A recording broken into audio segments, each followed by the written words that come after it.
Brad Shepard of barnburner.ca. Our twice daily podcast is entitled Fired Up, now on 19 platforms, including iHeartRadio, SoundCloud, iTunes, Google Play, Stitcher, and Player FM. You name it, we've got it. Welcome to another edition of the No Holds Barred Show with John Fisher and yours truly, Brad Shepard. Joe Pasek is on assignment tonight at the Impact Wrestling taping. John, how's it going? Not as well as Joe. He's third row, isn't he? He better be. Let's hope so. I mean, come on, pal. Come on. 19 platforms, got to be third row. You're right. But see, if we added one more platform, don't you think it should be second row? That's a good observation. Well, you know, we're going through the times here. It's 2018. I mean, accommodation must meet productivity and quality. Business buzzwords, connectitude. That's a How I Met Your Mother reference. However, what a SmackDown Live. We're doing the SmackDown Live recap, just Brad and I. Brad, normally when we did our podcast backstage in WWE, I opened the show, so this is weird for me. This is very weird for me, but I let the guy that's taller than me start the show, and oh my God, I just opened up a whole can of worms. Yeah, the tall guy's always got to go over strong. Is that right? That's right. Mike Knox, defend that. How could I not defend that? Mike Knox, Finn Balor, that's a squash all day long. Okay, sure. All right, well, so we're going to get right into SmackDown Live, and I will be very candid and upfront. I had a lot of things to do tonight, going on vacation very soon. I got back, I record SmackDown as usual, started at 9 thinking, I'll be okay, I'll be able to, catch up with commercials. The record somehow switches to the on-demand through a Comcast Xfinity, terrible service, by the way, and I could only watch the first half because I didn't want to be late, and we're recording this at about 10 p.m., so I got to watch the first half, but might I add, the first half wasn't bad with Randy Orton. Brad, lead us off, please. Yeah, so we saw Miz, Maurice, and their baby Monroe Sky arriving in a limo. They're there for the premiere in the main event segment of SmackDown tonight. But our first in-ring segment, Randy Orton promo. He's back. And I thought he cut a really good promo. Amazing. It was amazing. Not getting respect and, blaming the fans. Now, it's a promo we've seen a lot in the history of WWE, but I thought his delivery was excellent.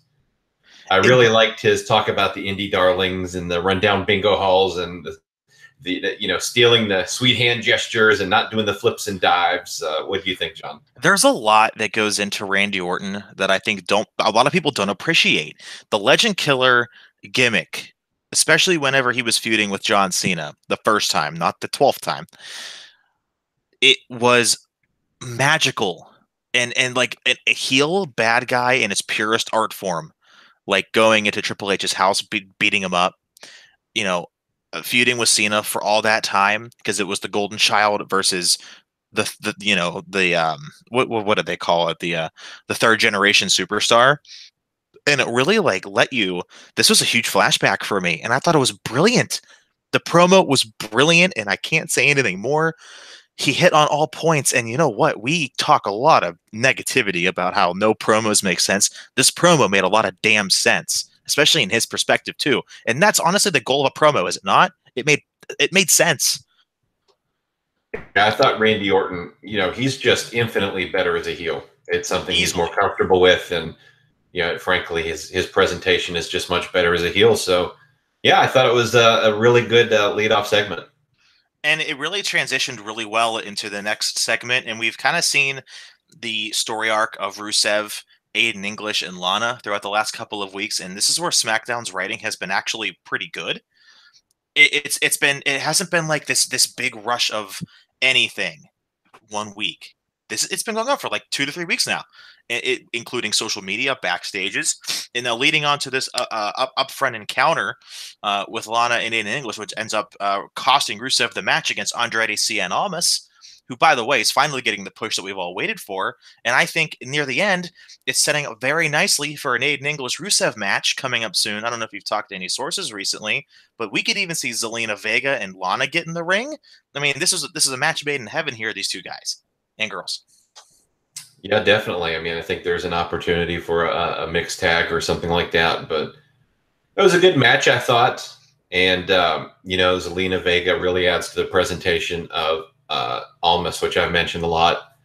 And Lana as well with Rusev. I think she's another one who adds just really a lot to Rusev's presentation. And add in the Aiden English element, who is incidentally costing Rusev matches and is obviously leading to some sort of a situation between those two. I think it's been good. I thought it was a little odd how suddenly Rusev was a babyface for this match. He was presented as the babyface without explanation, which is lazy writing. So I didn't really get that. Of course, the crowd does like him regardless, but they do. In the context of the character, even almost got a pop. Yeah. It was a good crowd. It was a good crowd. And sometimes, despite writing, the crowd's going to dictate who's the good guy, who's the bad guy. But for what it's worth, it's clear Vince is high on Cien Almas. I think he's finally the Latin superstar he's been wanting for literally 20 years. Yeah, that whole Del Rio thing didn't quite work out the way he wanted. It worked for like a month. Yeah. When he ended Edge's career indirectly, which kills me to say. It does. However, no, Del Rio was good for a little while. I think he had a lot of good pull behind him, but then he kind of got mixed up in some other stuff, and he's not so good anymore. Actually, he's retired. Yeah, well, then they had a backstage argument where Rusev said maybe none of them are good for Rusev Day. So, what do you think, John? A match between Lana and Aiden English, and the winner gets Rusev, and the loser hits the bricks. Here's the thing. If they don't even let James Ellsworth wrestle Becky Lynch for more than 10 seconds, which actually storyline-wise makes a lot of sense to do, then what's the point of this? I don't get it. It shouldn't be that way. It has to be. That's a good question. I don't know. I don't know who you've talked to. I don't know how they're going to do this. They can't wrestle each other, so it's not going to happen. Imagine the heat on Aiden English if he actually, DDT'd Lana or struck her or something like that. But that's not the point of it. They're trying to fight for. Well, they're trying to find what's best for Rusev. So isn't that just up to him? Maybe they can be his chauffeur. Well, okay. I think in that Lana wins every time. But they're fighting for the adulation of Rusev. Yeah. So maybe, they get into a fight, they get upset, tensions get high, and Aiden English clocks are a good one and puts the big league heat on Aiden English. That's not a bad idea logically. Well, they're never going to do that. No, they're not. It's logically not going to happen. But I wouldn't see why he could Rusev could tease. Here's what they're gonna do, and this is a bold thing for me to say. This is exactly what they're gonna do. Rusev will tease leaving Lana and going with Aiden English, and they're gonna be in a match or something. Whenever it makes no sense, Rusev is gonna screw Aiden English with Lana's help, and Rusev's gonna come out on top. It's going to be a beatdown. They're going to have a one-off at a random SmackDown in Boise, Idaho, and that'll be it. That's what's going to happen. Yeah, I just think the best way to get heat is to have English attack Lana. Then Rusev gets angry. He becomes the protective husband, and he goes on the warpath for Aiden English, and they have a match at SummerSlam where he destroys the evil Aiden English. That would be the smart thing to do. Speaking of smart, there's actually no transition because R-Truth is, Okay. R-Truth versus Samoa Joe. What's up? How long did this match go? A minute and a half? It was not very long. Ty Dillinger backstage, though, pumped him up really nice. And I think the best part about this match was R-Truth singing the new lyrics to the What's Up entrance song. Kind of a remix. Yeah, cool, whatever. Yay, that's great. R-Truth's 46. He still looks good in the ring. I'm proud of him. But he's Santino Marella, but older. That's all. But he's a timeless wonder, though. I mean, really. I know. 46, looks great, Still moves around great. Still an asset to the company, in in the right role. And I think that's the role he's in, is the right role. But yeah, it was the match did exactly what it was designed to, and nothing more, nothing less. I mean, this was meant to do one thing and one thing only: make Samoa Joe look strong for something later in the show. Yeah. The women are up. Oh God. It was weird. It was weird. It was weird. And I promised the people on Twitter, so I'm going to do my reenactment of Asuka. Oh God. In her backstage promo. Oh God. Before her match with Billie Kay. Okay. Asuka, what do you think about blah blah blah blah blah? Ready? I'm so excited.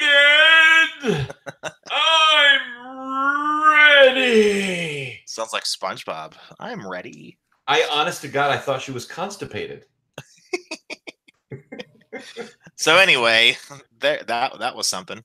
Anyway,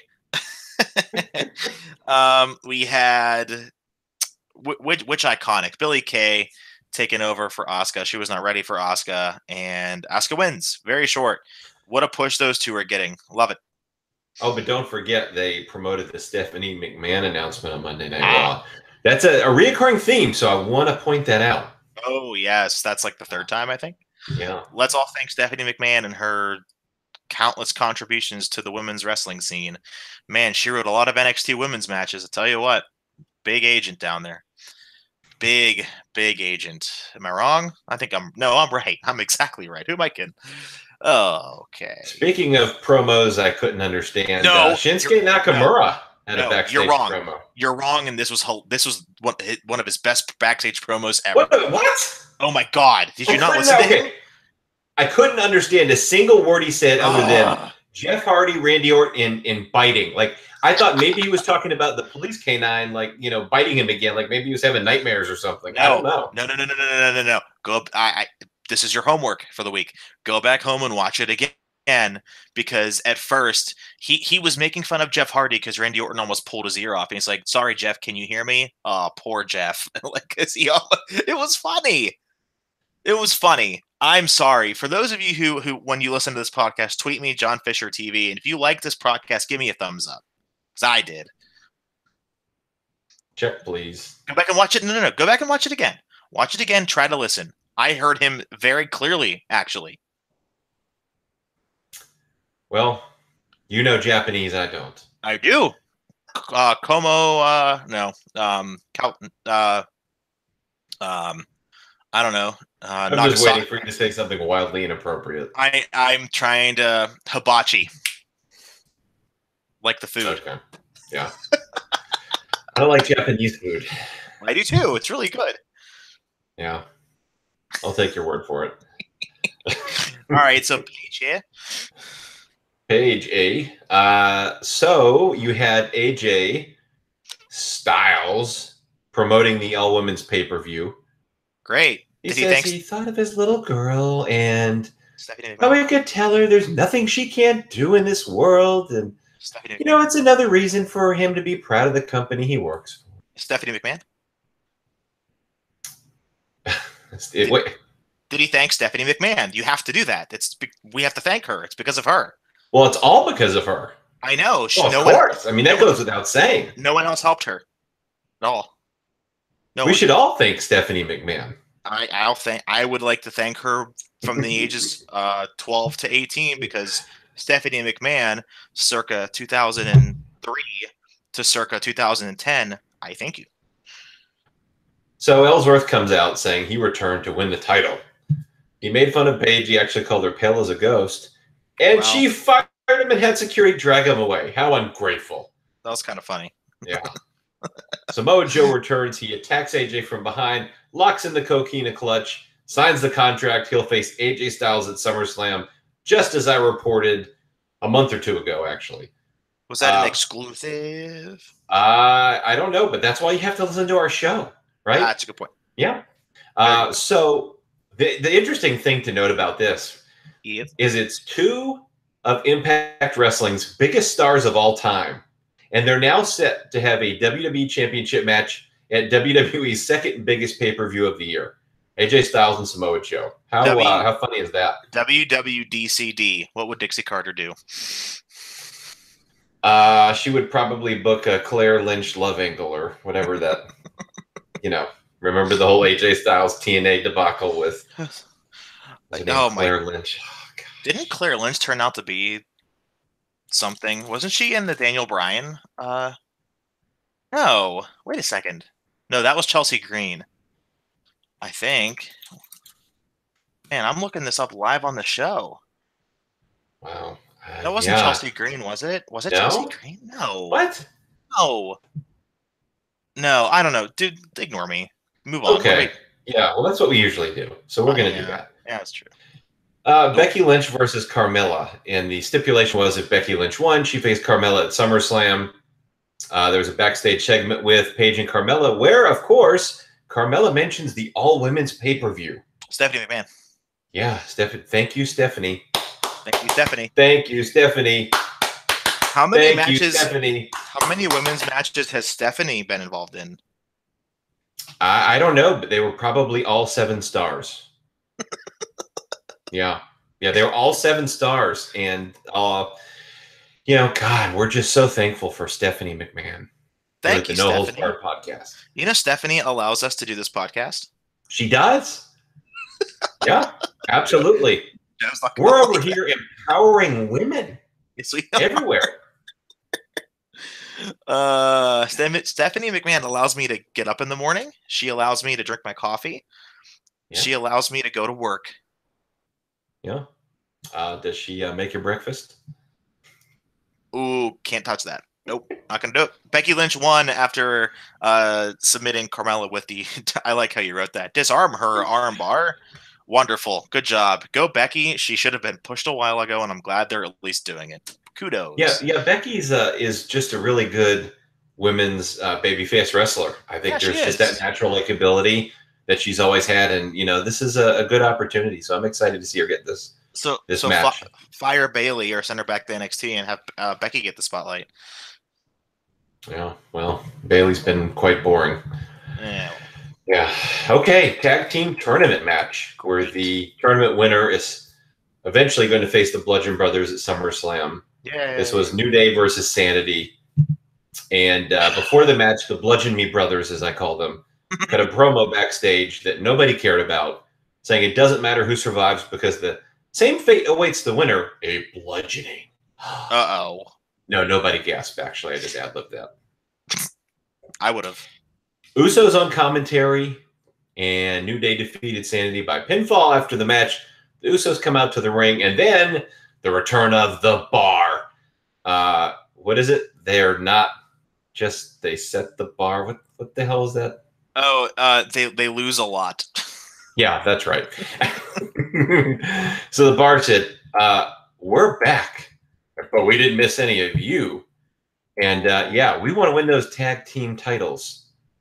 So the bar will face the Usos next week, and the winner will face New Day for the opportunity to face Bludgeon Brothers at SummerSlam. The Bludgeon Brothers? Brothers. Yeah.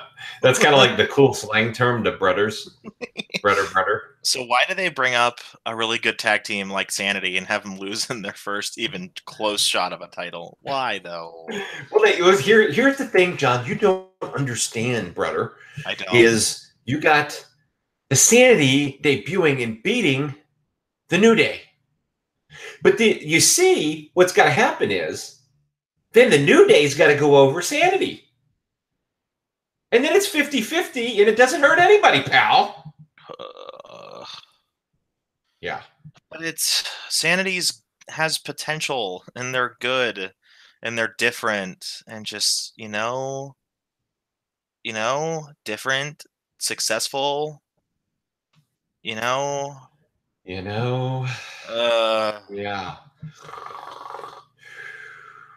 Okay. Yeah. No, stop it. They're great. New Days needs to turn heel again and be funny again.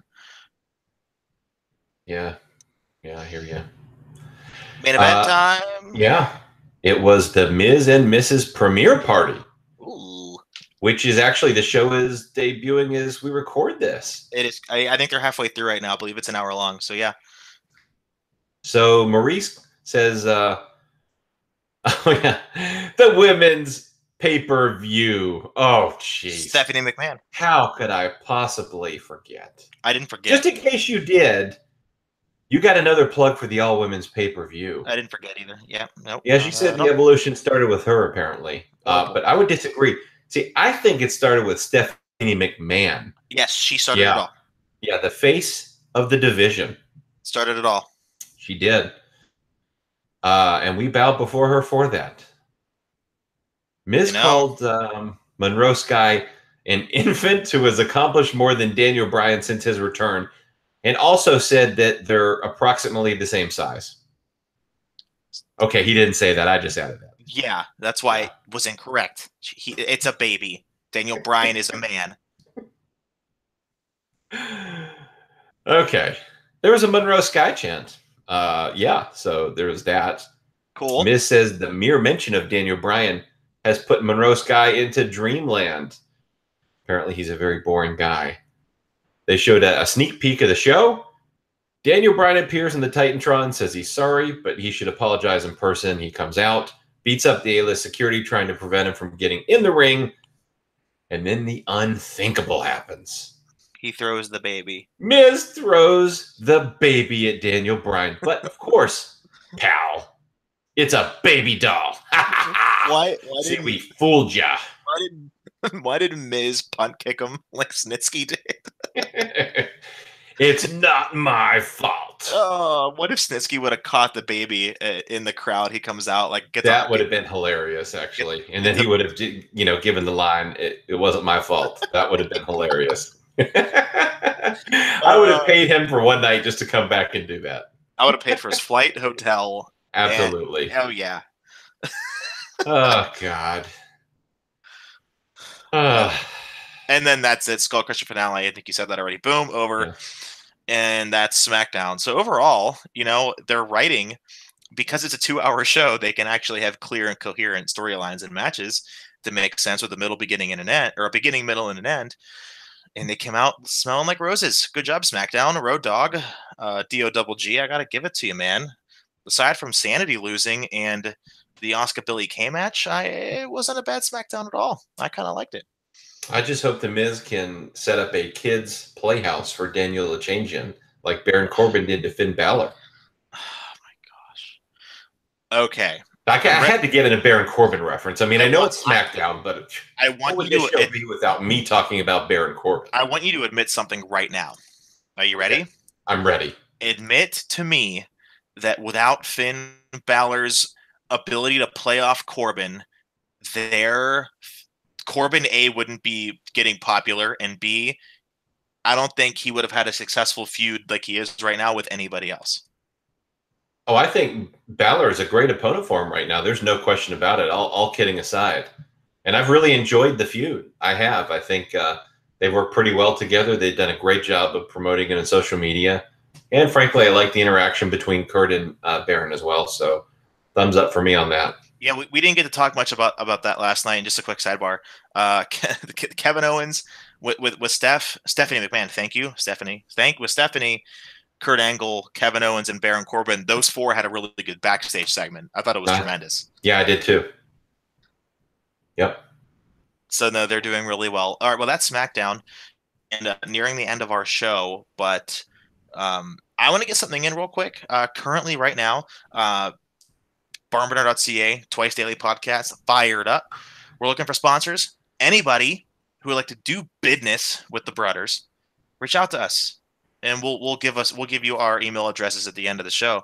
But yeah, we'd love to do some business with some people. I think that's fair, right? Yeah, I think we've got a lot of downloads now, and certainly we would love to have someone to partner with and promote. So I think that's great. And by the way, John, I don't know if you know this, but this is really important to potential advertisers. Yes. We're on 19 platforms. Yeah, no one's on more than probably at least 8. That's a guess. Yeah. But no one's on 19. Yeah. No. You want to run through a couple of the big ones again? We're on Player FM, iTunes, Google Play, SoundCloud, Stitcher. Jeez. I mean, it goes on and on. iHeart iHeart Radio. Radio, you're missing the big one. Well, they're all equally as prominent in our podcasting lives. But before we end the show, we got to drop a few. Do you have any exclusives this week, man? Last night, we all killed it. We killed it. We were tremendous, fantastic.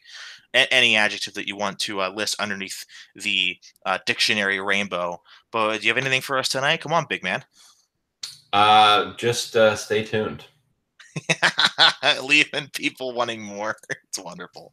Well, that's what you got to do, brother. I love it. And just to fill people in, normally when Brad and I do our podcasts, normally, and even with Joe as well, since we've been there we've been with Barn Burner for almost a month now. Yeah, we're like veterans. Yeah, I don't go that far. Normally, news drops during our podcasts, whether if it's like small, large, or anything in between.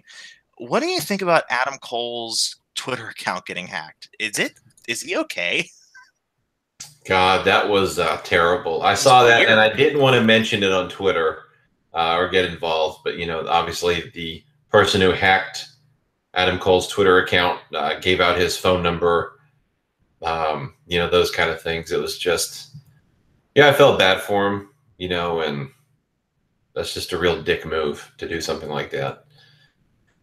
We may have to bleep that out later.